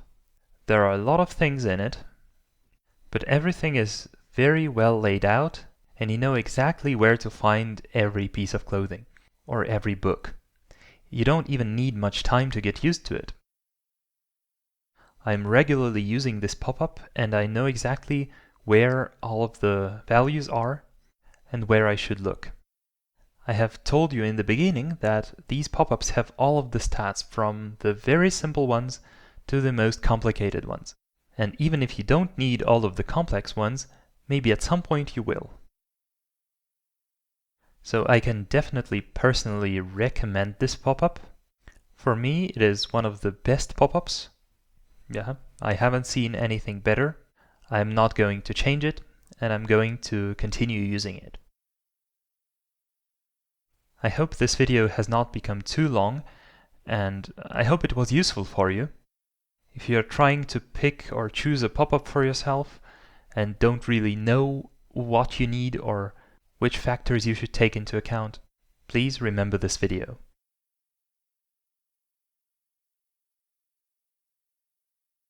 If we talk about the price, maybe for someone it will be pricey, but trust me, it is very much worth it. I bought this HUD when I was playing NL10, and I don't regret it at all, buying this package. Indeed, it costs $69, but I would say that's a permanent subscription. You only pay once, and then you use it. You have 6 HUDs, you have a ton of pop-ups, a ton of stats.